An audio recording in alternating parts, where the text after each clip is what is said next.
ಹಾಸನದಿಂದ ಒಂದು ಬೆಚ್ಚಿ ಬೀಳಿಸುವ ಘಟನೆ ವರದಿಯಾಗಿದೆ. ಹಾಸನ ತಾಲೂಕಿನ ಸಂಕಿನಹಳ್ಳಿ ಗ್ರಾಮದಲ್ಲಿ ಆಸ್ತಿ ವಿಚಾರವಾಗಿ ಚಿಕ್ಕಮ್ಮನ ಮೇಲೆ ಹಲ್ಲೆ ನಡೆಸಿ ಮನೆಯನ್ನ ಧ್ವಂಸಗೊಳಿಸಿರುವ ಆರೋಪ ಕೇಳಿಬಂದಿದೆ. ಮರಿಗೌಡ ಎಂಬುವರು ಅಶ್ವಿನಿಯವರನ್ನ ಎರಡನೇ ವಿವಾಹವಾಗಿದ್ರು. 2 ವರ್ಷಗಳ ಹಿಂದೆ ಮರಿಗೌಡ ಸಾವನ್ನಪ್ಪಿದ್ರು. ಅವರ ನಿಧನದ ನಂತರ ಆಸ್ತಿ ವಿಚಾರವಾಗಿ ಮೊದಲ ಹೆಂಡತಿಯ ಮಕ್ಕಳಿಂದ ನಿತ್ಯ ಗಲಾಟೆ ನಡೀತಾ ಇತ್ತು ಎನ್ನಲಾಗಿದೆ.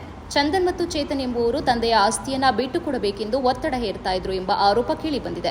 ನಿನ್ನೆ ರಾತ್ರಿ ಮನೆಗೆ ನುಗ್ಗಿದ ಆರೋಪಿಗಳು ಅಶ್ವಿನಿಯವರ ಮೇಲೆ ಹಲ್ಲೆ ನಡೆಸಿ ಮನೆಯಿಂದ ಹೊರದಬ್ಬಿದ್ದಾರೆ ಎಂದು ತಿಳಿದು ಬಂದಿದೆ. ಇದಲ್ಲದೆ ಮನೆಯನ್ನು ಸಂಪೂರ್ಣವಾಗಿ ಧ್ವಂಸಗೊಳಿಸಿರುವುದಾಗಿ ವರದಿಯಾಗಿದೆ. ಘಟನೆಯಿಂದ ಗ್ರಾಮದಲ್ಲಿ ಆತಂಕದ ವಾತಾವರಣ ನಿರ್ಮಾಣವಾಗಿದೆ.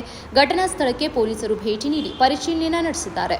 ಈ ಘಟನೆ ಹಾಸನ ಗ್ರಾಮಾಂತರ ಪೊಲೀಸ್ ಠಾಣೆ ವ್ಯಾಪ್ತಿಯಲ್ಲಿ ದಾಖಲಾಗಿದೆ. ಆಸ್ತಿ ವಿಚಾರವೇ ಕುಟುಂಬ ಕಲಹಕ್ಕೆ ಕಾರಣವಾಗಿ ಹಿಂಸಾತ್ಮಕ ರೂಪ ಪಡೆದಿರುವುದು ಮತ್ತೊಮ್ಮೆ ಬೆಳಕಿಗೆ ಬಂದಿದೆ. ಪ್ರಕರಣದ ಕುರಿತಾಗಿ ಪೊಲೀಸರು ತನಿಖೆಯನ್ನು ಮುಂದುವರೆಸಿದ್ದಾರೆ.